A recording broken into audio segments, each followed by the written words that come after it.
Hello and welcome to CTN. To learn more about the show, please visit ciotalknetwork.com. And today's topic is the sixth sense of leadership. And our guest for today's show is Frank Wanderer, who's the author, former CIO, and the founder of People Productive LLC. Good morning, Frank. How are you?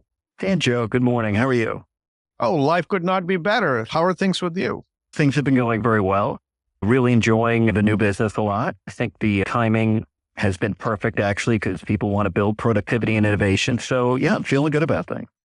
Great. Now you are a leader and you've been a CIO, and now you're helping organizations from a people standpoint. And what we wanted to do today is to explore an idea we're calling the sixth sense of leadership. It's basically like a special sauce that might help certain leaders to be successful and help them by separating them from the rest. Now, we feel that it's about being able to offer direction and vision beyond what is said or immediately needed of the team. And you're able to perhaps figure out what they say. Of course, their needs are based on what they say as well as what they don't say. So is that sixth sense something special? Is that something people are able to, it's a nature versus a nurture thing? We wanted to explore all of that. So to begin with, what is your take on this term, sixth sense, when it comes in the context of, it's used in the context of leadership? Yes, and Joe, you always run a great show, and this is actually a great topic. I love it. A sixth sense, people talk about it all the time. It's very obvious that seeing, hearing, feeling, smelling, and tasting are the five main senses. But when you get to the sixth sense, you're really talking about the difference between the conscious and the unconscious mind. And when you start to talk about the unconscious mind, you're talking about a tool that is so incredibly powerful. And actually, based on research, they estimate that the conscious mind processes information at about 2,000 bits a second, whereas the subconscious is processing around 40 million bits of information a second. It is vastly different. It is taking in so many perceptions in the environment that you're not consciously aware of, which is why subliminal marketing and other things actually do work. You remember that famous experiment where they're running a movie 24 frames per second, and one of every 24 frames was a glass of cold, sweaty Coca-Cola, and people would all get up and eventually run and want a Coca-Cola. So all of this information is really coming into the subconscious mind. So it's the seen versus the unseen. And I would say that there's two primary things that leaders have in the sixth sense that can help them really lead and move forward. One is abstraction. Probably about 5% of the population is really good at abstraction. And that's the ability to kind of abstract a picture out of a set of variables. The humans evolved to perhaps spot a dangerous animal in the wild grass where it would blend in, but you'd be able to make sense of it. Well, today in the modern world, that ability to abstract that picture out of these environment variables gives you the ability to take in a lot of information and basically establish a strategy, because you could see where things are going. You could put those pieces together.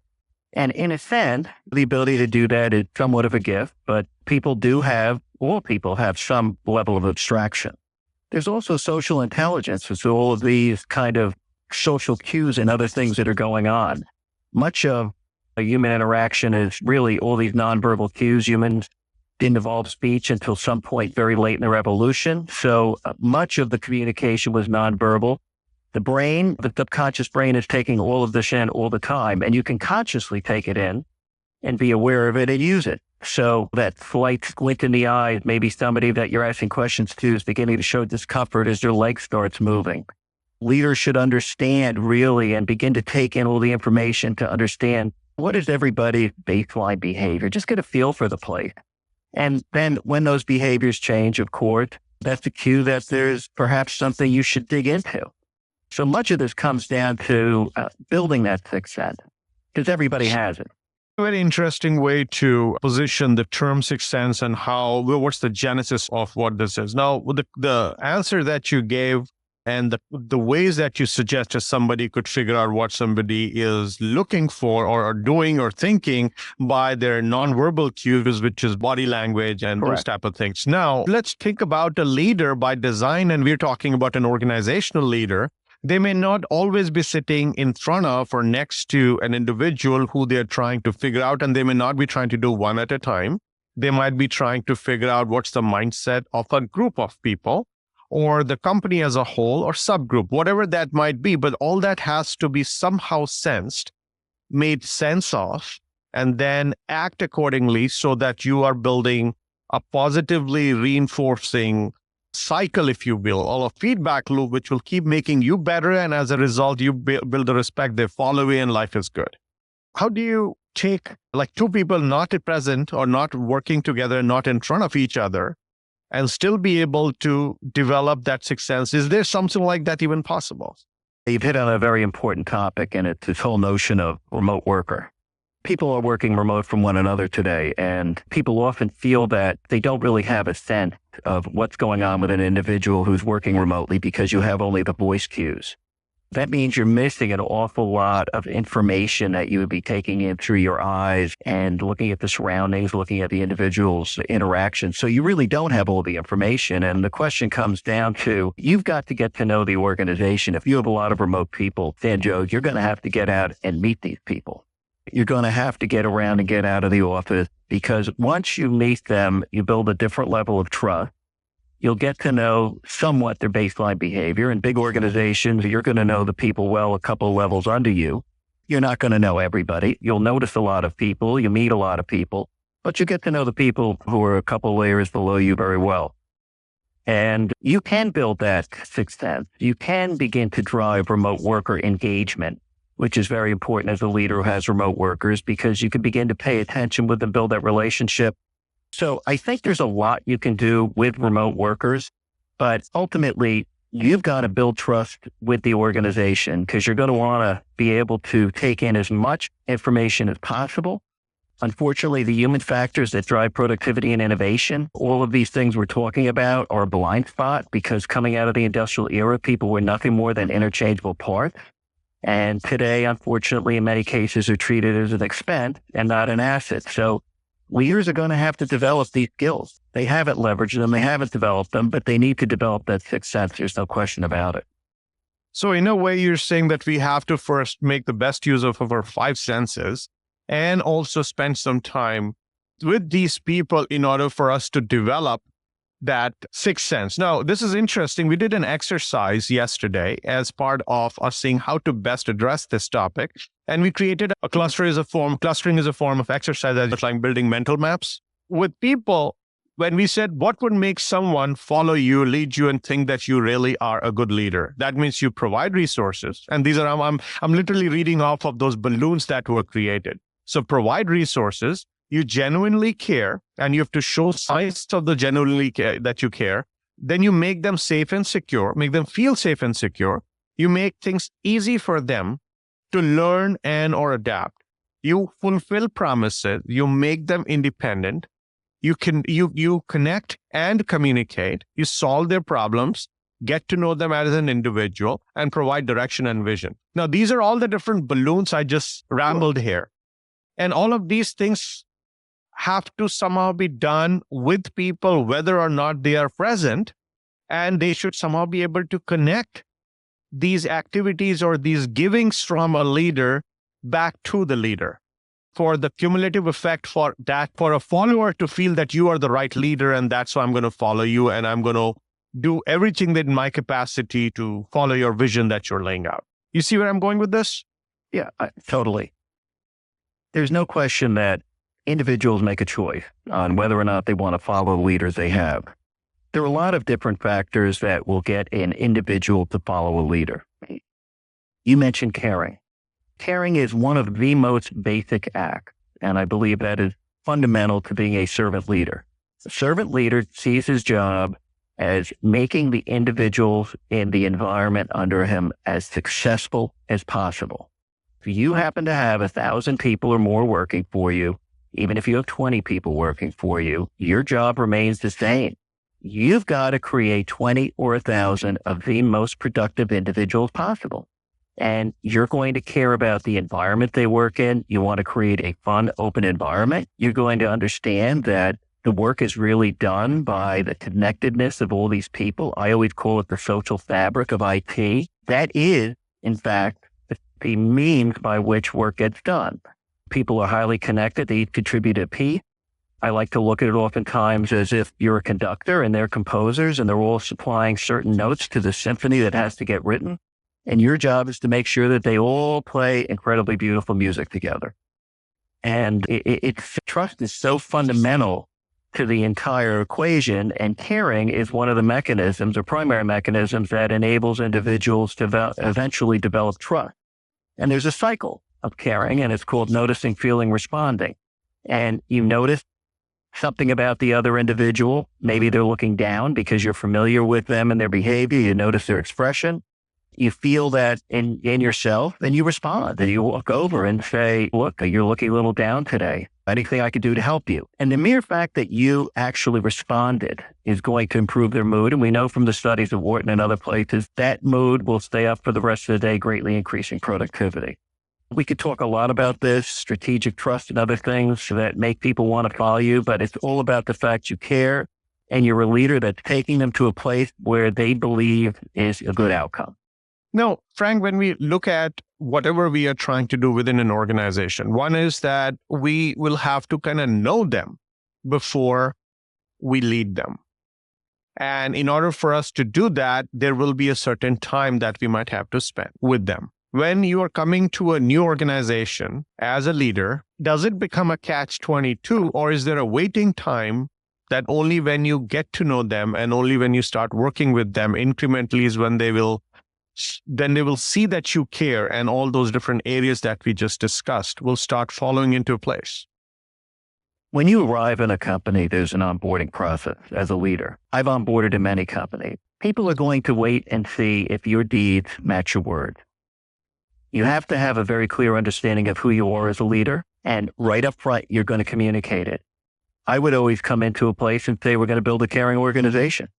And I would explain why, in fact, talent mattered. And all of my actions would show that really I was there to make them successful as much as possible. Now, it doesn't mean that everybody's a cultural fit. Some people are not.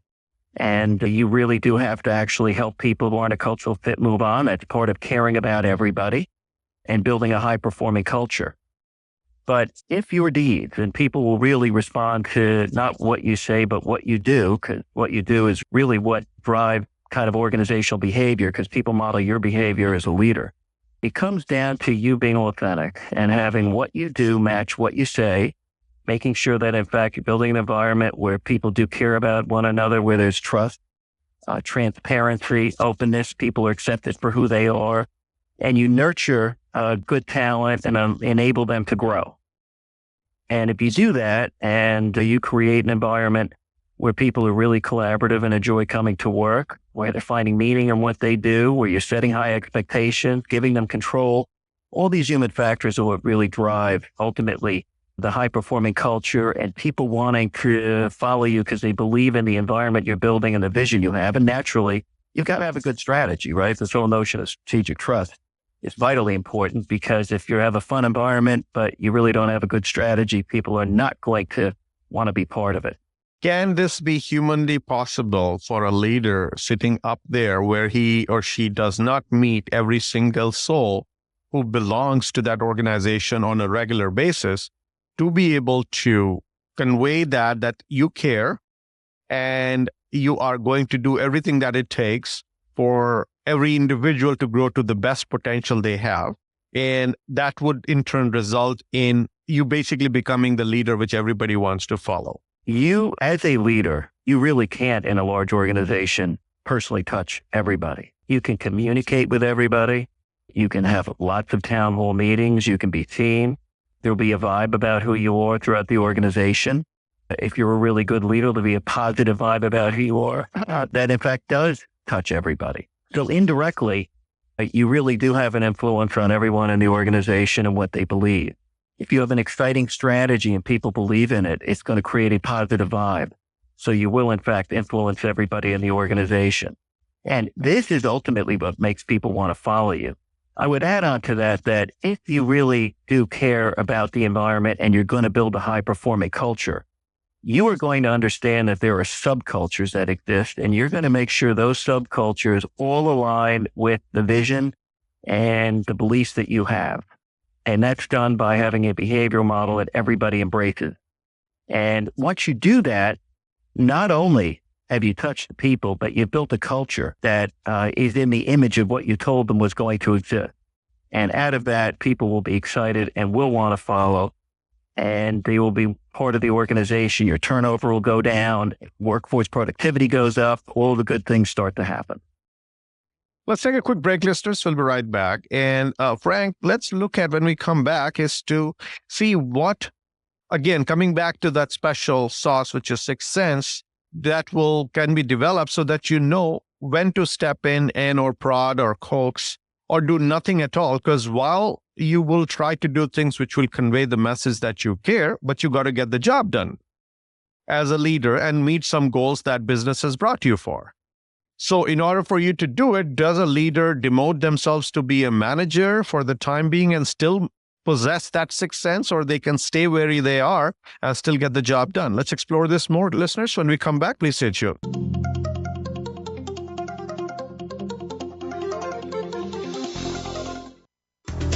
HP is proud to sponsor this program. Find out how the HP as a service solution for SAP HANA can help you gain instant, impactful business results without capital investment by logging on to hp.com.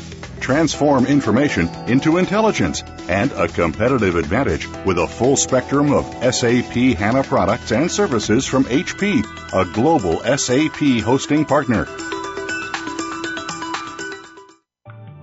Bosch Software Innovations is proud to sponsor this program. Visit www.bosch-si.com/connected manufacturing to find out how Bosch can help you improve your operational performance and become a manufacturing industry leader in a connected world. Change the way you predict, manage, and produce outcomes. Bosch Connected Manufacturing.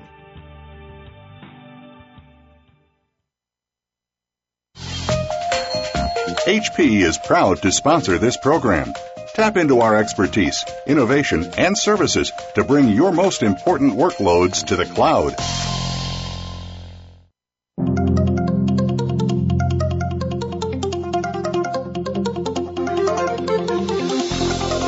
You are listening to CIO Talk Radio with Sanjog Aul. To learn more about the show, please visit www.ciotalkradio.com. If you have a question or comment, call toll-free at 1-866-472-5790. That number again is 1-866-472-5790. Now, back to the show. Here's Sanjog Aul.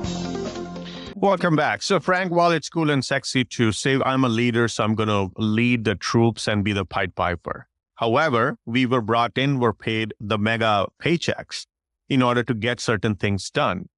Can we remain a leader and still be able to figure out a way to step in and prod or coax or do nothing at all and make that decision at the level of abstraction that we are at most times as a leader? There's a transition in every leader's life. And the transition is from managing to leading. Managers are involved in the day-to-day. They're overseeing what the individuals are doing. They're helping managing and push things forward. They've got their hand in the work a bit. Leaders are really above that. They're motivating the people, creating a great talent infrastructure, creating a great strategy, doing an org design that brings out the best in people, creating joint responsibility with the business, doing all the things a leader has to do. And a leader does not jump in and really get their hand into the detail work that the people should be doing. But they'd be the equivalent of a conductor of an orchestra, jumping down and grabbing the first violin and beginning to play some notes. That means there's no conductor anymore on the podium, and it's a disaster if you do that. So as a leader, you build the skills to help people succeed. There are people who end up in the wrong roles, and you either help them move to the right role, or in fact, you sometimes have to replace them because they may very well have chosen a career that they're not well suited for. That's a bigger problem. I think people don't really get enough help finding out what they're good at through all those years of school and what their aptitudes and capabilities are, what interests them, and you have to survive. So people do end up in careers they're not well suited for, and they've got to move on and try to find what they're good at. And that's a very humane thing to do. At the end of the day, leaders are like conductors and they don't pick up the guitars and the violins and play them. So typical leadership coaching, training or academies that are there, they try to say that this coaxing and prodding or been going out there and doing an intervention is supposed to be job of a manager. Would you say that is true given the demanding times that we are in? And if I were to just spend my time in building my team of lieutenants who are essentially managing those different projects, etc., then I will not have to come down to that level where I am literally at the ground level trying to deal with these things. So prodding and coaxing by design looks like you are not letting people do what they're supposed to do. Yeah, I would break it into a little more finely grained view. There's two sets of activities as a leader. There are activities that you're very involved in as a leader that you have your hand in. And you own those, especially as a CIO. So you're very involved in the organizational design. That is your responsibility. You want to give everybody a voice so people buy into it. You want to gather all the input. There's a way to actually do an organizational design where the organization is engaged. But at the end of the day, you own getting that done. You own driving the planning around the talent infrastructure. You should have a workforce plan. You should know where you're going. You own the strategy. Yes, you're going to engage everybody in doing bits and pieces of it, but you own pulling that strategy together and you've got your hands very much in that. You own the governance model. And yes, once again, you want everybody involved in different pieces of that governance model because it's ultimately about collaboration and how decisions get made. But at the end of the day, you're going to set the governance structure up and those governance mechanisms will be run mostly by other people. So all of those things you've got to do. But when it comes to projects and what people are working on day to day under you, no, you don't get involved in that. You provide resources that they need. You make sure they understand where they have to go. They have to ultimately control it and get it done. You've got to remove roadblocks. That's very important. That's about enabling them to be successful. But you don't jump in and start getting involved in their detailed design and their coding and everything else. If you do, you're getting pulled down into the muck and mire and you're not leading. You're not doing your job, especially if you have a bigger play.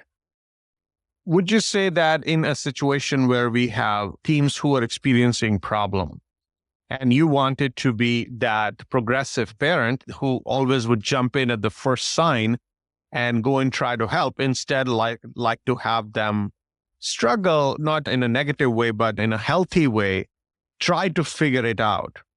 Would you say if you did that and you were the leader, would you be seen as someone who wants to remain aloof? Or would it be because that person who's struggling would welcome the help, but then they would never grow if we just went at the first sign of them struggling? How would you manage that? First of all, I think you want to be able to detect the early warning signs that there is trouble. It's really not just dates and other things, right, that are slipping. There's the famous thing that these major programs are green and then they turn red. So obviously, in all those cases, there were very many early warning signs, and much of it comes from having an open and transparent dialogue in your organization where people begin to surface issues early. If they don't surface issues early, you have a cultural problem. But getting down to now the level of when you detect something is wrong, to what degree do you get involved? Yeah, I think that you want to get involved, but you want to help them find a solution. I would go in and begin to ask a lot of questions. Have you thought about this? What do you think we should do? There may be things that are in their way that they really just can't solve. You may have a person who's an introvert in a role that really requires an extrovert, has to work heavily with the business. And it may be very difficult for them to do that. So you've got to find out what the problem is. Sometimes there is an individual not well suited to a particular function, and you can move them somewhere else and bring somebody else in who's perhaps got the skills needed to do something. But no, I wouldn't get involved and solve their problem. I would have them eventually find a solution if it is something they need to solve. How would you in the first place know that the problem is there or it's about to happen? Now, that's what we're talking as sixth sense. What's the magic there? Well, some of it is people. It's interesting when you have teams of people, if you ask a lot of questions and you have an open and transparent environment, the truth comes out. And if you notice somebody becoming very uncomfortable with a line of questioning, I'll keep asking a question. And the truth will, in fact, come out, and they will tell you, especially if you don't want a blame-oriented culture and they feel that you are there to help them. If you have an environment where they believe you are there to help them be successful, things are going to come out very quickly. If they're in an environment where they're apart, and if that part isn't working well, that part's going to be disposed of, it's not going to come out very quickly. And you really need a sixth sense to see what's going on. Now, I never built an environment where people were parts, so I don't do that. I believe leaders who build environments where people are parts, they don't have a sixth sense. And therefore, they're not aware of all of these human factors that drive productivity. And they're the ones who have green programs that turn red at the end because they built the wrong environment. And ultimately, they're accountable. Interestingly, when you talk about all of these aspects, people who are looking for you to help, and I come back to that original point, they may not even know, or they should not need to know that somebody is there, but they should have that feeling like what we have for God Almighty. I'm a believer, so I know the entity exists, and they feel that it is a safe haven, and that gives them the confidence. And that's why they work towards success and work towards making things happen. Wouldn't that be beautiful to create that environment? And if yes, if that can be created, what would it take? Because you're not talking to them, but they know that you're there. Well, they know that you're there to help. This is the key difference. You're not there to find people doing things wrong. You're there to help them do things right. You're there when things go well to make sure they get the credit. You don't take credit for anything. Even when I had an awful lot to do with the success of what was happening because of the environment I created and everything, my people got all the credit. And the further I went into the background, the better the place would run because they were getting credit. They were highly animated. They felt motivated. They felt good about the place. They wanted to come to work. They knew if they worked hard, they were going to get a reward. That level of motivation is critically important. And most importantly then, and this is the answer, is having an environment where they can come to you. If you've got to be finding all the problems all the time, then you've got an environment where A, they probably don't trust you enough, and B, they're not comfortable being open and transparent and seeking help. And I always wanted an environment where people could come in and talk to me. And if they came to me with a problem, I would always say, thank you for coming to me with that. And then I would try to help them fix it. And that is the least painful or most pain-free way of running an organization. People know about problems early on. And if you can have them speak up, you can deal with those early before it's much more difficult to fix. Let's take a quick break, listeners. When we come back, Frank, how about exploring leading up? Because today, especially the role of IT is pervasive. You're touching literally every part of the organization. And even your management, executive management, has started looking at this function and the related leaders in a different light. But the way you wanted the rest of the organization to follow, if you could also make that happen with the executive management, then that's a pretty good position to be in, and you can create a lot of value for the organization. So that sixth sense, do you think should have a different flavor for the people who you manage or who report to you, who you influence below you in terms of your grade, versus what you do with the management? Please stay tuned, listeners. We'll be right back and explore.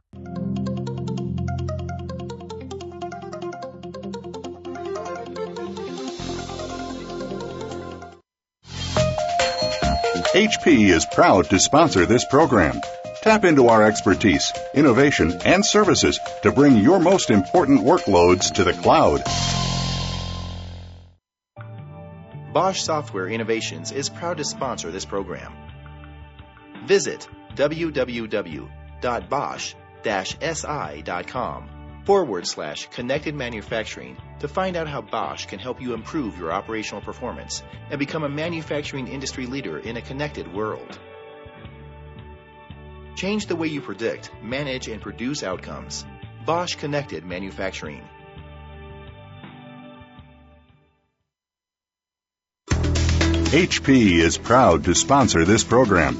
Find out how the HP as a service solution for SAP HANA can help you gain instant, impactful business results without capital investment by logging on to hp.com. Transform information into intelligence and a competitive advantage with a full spectrum of SAP HANA products and services from HP, a global SAP hosting partner.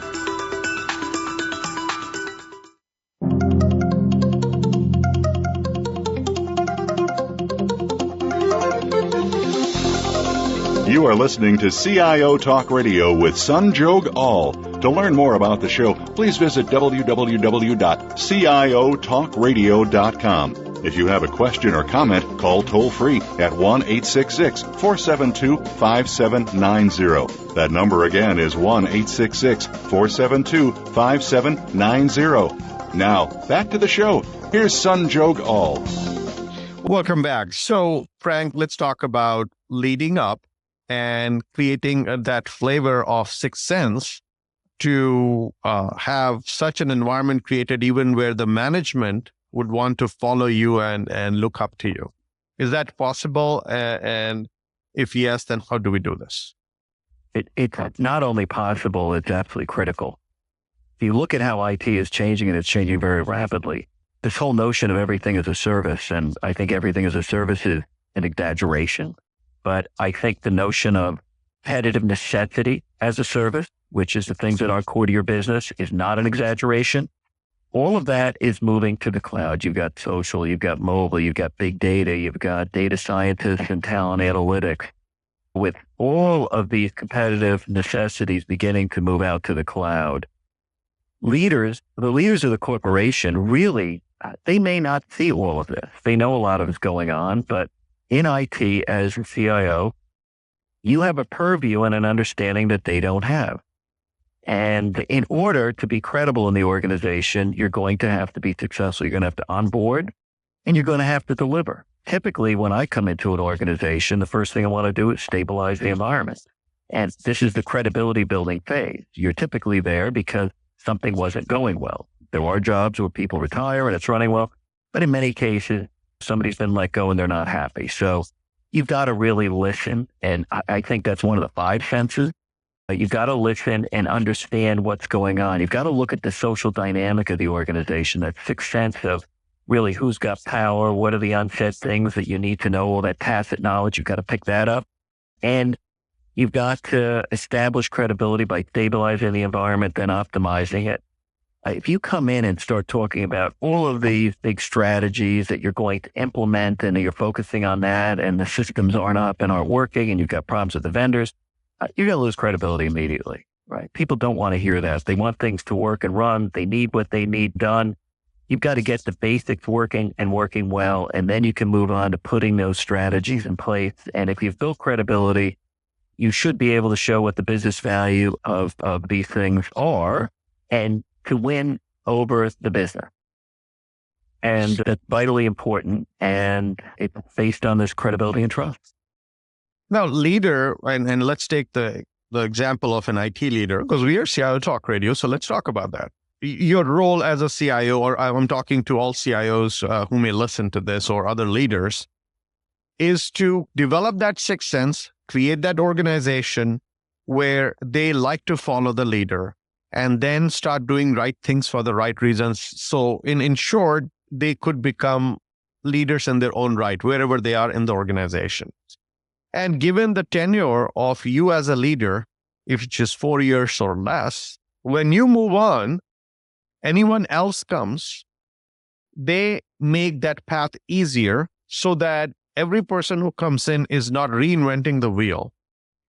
And if, say, a bad leader comes or somebody who's hired who doesn't have that sixth sense, that person either is helped by the team. So no longer you are the only one responsible, but the rest of the organization can help this leader become the best they can be, or they are managed out timely so that we are not pulled back into that same down state where somebody else will have to now come, use their sixth sense to build the organization back up. So one is to say, okay, I'll be great. I will do this great work and build that organization, but how to make it resilient so that it is there for good? The question is how to create an organization that outlasts the leaders. Now, this is not just really an IT question, but this is really about corporations and their durability. And that comes down to having a culture, a shared culture that's documented. Most cultures, and I do cultural design work and help companies build high-performing cultures. Culture is completely misunderstood. Most cultures are a product of default. It is whatever that leader's behavior is, whatever they say, whatever they believe. Even if the people on top have a set of values that they're espousing, oftentimes you'll see that their behavior doesn't match it. More importantly, they don't know and understand what subcultures exist under them because in many cases, there really aren't the tools and the visibility into the culture. Culture is what makes it enduring. It's a set of shared behaviors that are documented, that everybody embraces, where the organization itself is accountable for enforcing them. These are all high-performing behaviors that lead to collaboration and innovation. And that is how you, A, make sure people are a cultural fit when you're hiring them. That's B, how you ensure that the culture lasts beyond the leader who is in charge. New people coming on top may very well change or adapt the culture. Hopefully they do it in a positive way. But if, in fact, you've got a defined cultural model as a corporation and people need to fit in it, when a CIO comes in, who they are supposed to become and how they're supposed to behave should be defined so they can embrace it. And that way you don't have that churn and destruction that takes place in many companies today. Now, I, as a leader, should ideally get some breathing room. And after some time, I should be building that organization which kind of heals itself, as I said, resilient. And you said even outlasting the leader, which is awesome. Now, what you just mentioned in terms of that culture, how much of that essentially can be insulated from any new person who assumes that leadership role? If the individual that you're hiring is the CIO, and we're talking about CIOs here, they own the culture of that division. And if the culture has not been defined and there isn't a set of behaviors that are expected out of an individual coming in, it's very easy for them to quickly destroy the culture and it won't be resilient because it's going to take its shape after that individual. Now, ideally, if a company has a culture and they want people to be a cultural fit so the culture doesn't change, then they have a means of interviewing people and doing a behavioral interview to ensure that the individual they're hiring is a good cultural fit and he's going to embrace and improve and continue to keep the culture an enduring one. And I think that's the difference. It's whether this is documented, can they hire people who are a cultural fit, and do people understand what the culture it is when they come on board? In most cases, culture is not a product of design. So we're talking about a small percentage of high-performing companies where they have healthy cultures and they hire for fit. Let's come back to the sixth sense. What specific areas where you feel leaders fail or fall short of demonstrating and developing the sixth sense? If there's a somewhat even deeper question, and it relates to the moment in time we're in. We are still living in the shadow of the industrial era where people were nothing more than interchangeable parts. We have an educational system that was designed to make people good factory workers. People are taught to think, but they're not taught to feel. If people don't have a sixth sense, it's not because, in fact, they really failed in an area. It's because, as a society, it hasn't really been valued. The whole notion of feeling and emotion is still barely talked about. I mean, Daniel Goleman's book, EQ, came out in 1996. That is really very recent. I think an awful lot of people in leadership have never read it. And we're slowly going to that inflection point where companies are seeking innovation. And they're going to begin to value leaders who understand the human factors. If you want to develop a sixth sense, you need to begin to become aware of all of those unseen things going on around you. And people can develop it by beginning to go back to their office after they've been in a meeting and take note of things. Did you go to the meeting and are two people who should be working closely together on a project sitting at opposite ends of the table? And is that a pattern? It may just be that they don't get along at all. I would go around and try to get a feel for the mood and climate in different parts of the organization, and I would keep note of it. And if I found a part of the organization was really feeling a little bit more down and uninspired, non-energetic, I would tend to walk around and try to find out what was going on and what the root problem was. I would maintain a social map in my office, which is a way of looking at the strength of relationships. And I not only do that between organizational entities, looking at organizational entities as personality types, where I try to get an understanding of that social, kind of the social climate. But in fact, I would also, for individuals and things, begin to understand, at least for the ones below me, to what degree were they working together. And I would try to do things that would create a much more socially cohesive environment over time, intervene where I had to. If they make it a practice to write down stuff, notice it, think about it, they have a sixth sense. It's just undeveloped. And they can develop it, and they can develop it to be much better. They can read books on nonverbal language. What Everybody is Saying by Navarro is a good book. He was a profiler for the FBI. And that goes into really all of these nonverbal cues. And you can read it and try to apply it. So there's things they can do. They should develop them. They can develop them. You're just in a society that hasn't valued that till now. So you're saying there's a fundamental flaw, which is more of a, not a deterrent, but it is not a motivation, or organization is not putting emotional or being emotional as one of the performance criteria, which a leader will be measured on. And that's why people who are basically, it's a nature thing. That's part of their nature. They're the ones who are working well and are able to build that sixth sense and are true leaders, and rest of them, nobody is telling or nobody's motivating them to develop that sixth sense. Is that what essentially, in short, you're saying? That's exactly right, Sanjog. It's not valued. Now, if you take a look at companies that I think do understand the importance of talent and embrace the human factors, you really begin to see that there's two types of companies. There are companies that I think represent the next generation of where corporations are going, where talent is highly valued. The founder of the World Economic Forum said, talentism is the new capitalism. And I believe that. It was, in fact, large capital enterprises, large capital equipment that were the hallmark of the industrial era. You could think of automotive. In this era, it's talent. It's the mind and emotion, and unlocking that so that you could get the full talent potential of your investment back. And that's the difference. And that is the era we're heading into. You look at the SASs, the Google, the W.L. Gores, and others who get it.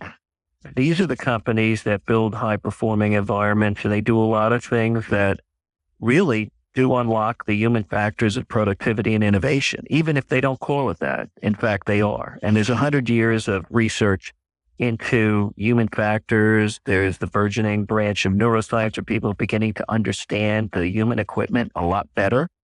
And the leaders are going to have to become as expert at managing the talent or human infrastructure as they are at managing their computers and networks. If I asked them, tell me about ITIL, the PIO could go on and on about ITIL. If I said name 6 human factors, they probably wouldn't be able to do it. Let's take a quick break, listeners. When we come back, look at some of the things that, while you are at a leadership level, but then there are other people who are step-up candidates or people who aspire to get to the next level. Perhaps this sixth sense development could be used to some degree in their current role, but as this is a work in progress for many people, how about taking a head start or giving these people a head start? So what can be done by people at the top, besides, of course, developing and honing their own sixth sense, to get the folks who are almost their successors or people who are identified who are supposed to assume leadership position to start building that sixth sense? What would be a roadmap to doing that? Please stay tuned, listeners. We'll be right back and explore.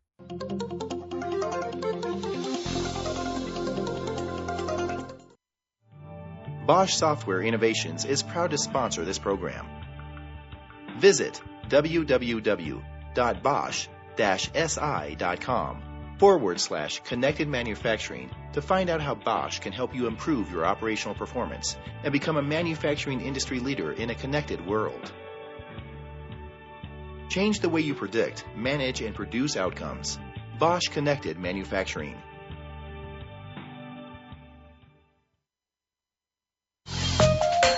HP is proud to sponsor this program. Tap into our expertise, innovation, and services to bring your most important workloads to the cloud. HP is proud to sponsor this program. Find out how the HP as a service solution for SAP HANA can help you gain instant, impactful business results without capital investment by logging on to hp.com. Transform information into intelligence and a competitive advantage with a full spectrum of SAP HANA products and services from HP, a global SAP hosting partner.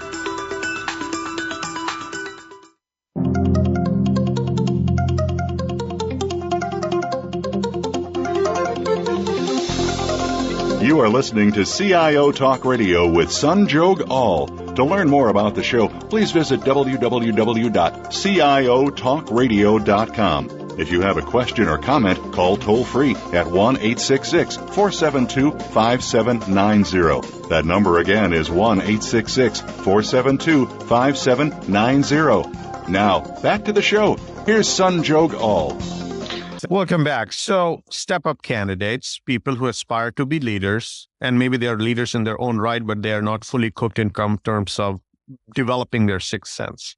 What would you go about doing in that regard? Be at the top. Yeah, I would coach them. I would explain to them that there are all of these human factors that they have to become aware of. I would frankly give them my book to read and explain to them that this book was written so that, in a sense, part of it at least is an operator's manual for the human infrastructure. And they need to think of it that way. There is an operator's manual for the human infrastructure. These are the human factors. There is a culture. They need to understand what culture is. I would explain it to them. Culture is the collective programming of the mind for the people. And behavior is the programming language. And you've got to go out and you've got to program this organization. Your behavior matters. And you've got to understand these tools you've been given, right? The talent is a tool. And although many people today operate as if talent is an expense, and certainly there are talent expenses and talent assets. I think we can all agree to that. But when this giant wave goes out and all of the physical infrastructure and the business systems that people use to run the company, meaning HR, finance, legal matter management, on and on down the line, when all of those move into the cloud, they are going to be left with their core business systems and the talent expenses. And they're going to wake up and say, oh no, these are assets. And they're going to have to learn to grow assets. That means they're going to have to learn the human factors. They're going to have to learn to build a high-performing culture. They're going to have to learn workforce planning. They're going to have to think more strategically. They're going to have to still, by the way, manage expenses and do all the things they do today. They're going to have to manage the vendors that are running a lot of the pieces of the infrastructure that are competitive necessity. I'm not suggesting those go away. They don't. You have to do those. You're running a business. But at the end of the day, the competitive advantage is going to come from those business systems and the talent infrastructure. And if you don't know how to build a high-performing talent infrastructure, you're not going to make it. You are going to be the legacy leader that gets washed out with the legacy infrastructure.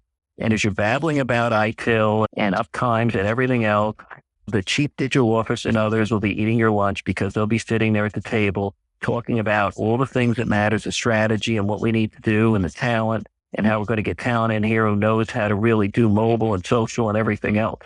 And I think CIOs have to wake up. Companies are looking for strategic CIOs. They're looking for people who can build the workplace of tomorrow.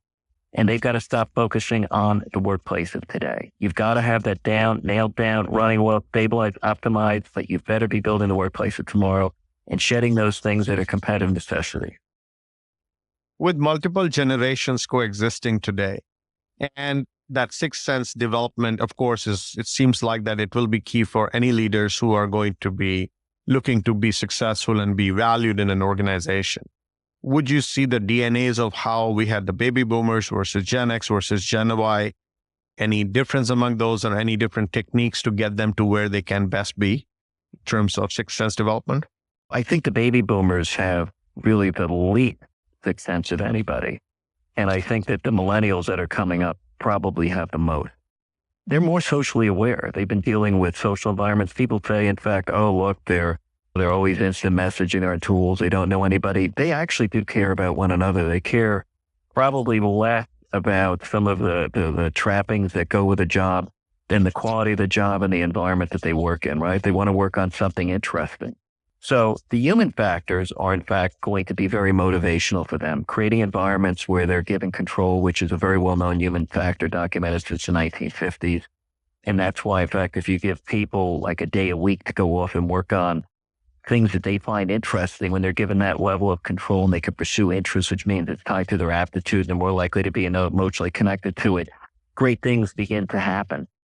And I think the millennials tie into that environment very well. They want to be appreciated. It's not just a job. They want to do something interesting, which means it matches their aptitude. You've got to set high expectations for them.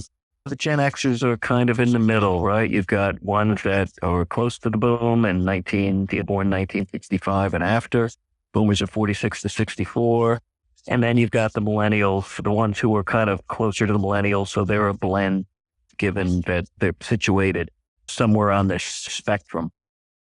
And that is the environment. One final, give me top 3 words that people who are leaders, they should be keeping in mind as they go about developing their sixth sense and for the people who they lead. The top 3 words, I would say the top 3 words are be aware of all of the nonverbal cues around you. Nothing could be more important. Most communication is nonverbal because that's how humans as a species evolved over millions of years without speech. And we don't know the exact date speech arose. No one knows. It was very late in the evolution. So become aware of that. I think that's actually vitally important. Secondly, strategic trust is critical for leaders. And you build strategic trust by having a very clear strategy that is going to lead the organization to a good place. And the sixth sense is kind of knowing how all of these different trends in IT are going to shake out, and knowing, in fact, that you're going to lead them into an environment where you get the fact that talent matters, and you're going to build an innovative organization and a high-performing culture, and you're going to basically say that it matters. Lastly, I would say caring. Nothing is more important than caring about the people. It's fundamental to human existence. We're social animals. We exist on this planet because we weren't the fiercest, the fastest, but we were social animals that cohesively could survive in a tough environment. So care about the people, show you care, nurture them, become the servant leader. That's going to set you apart from the others, or more or less ensure that as the tide goes out, you're one of the survivors. On behalf of the show and our listeners, I'd really like to thank you, Frank, for sharing your thoughts on how we can help develop the sixth sense for leadership. Thank you very much. Great show. Super topic. I loved it. Thanks so much. And listeners, please connect with us on social media and subscribe to our podcast. Once again, thank you for listening to CTN. This is your host, Sanjog Aul, signing off. Till next week, take care and God bless.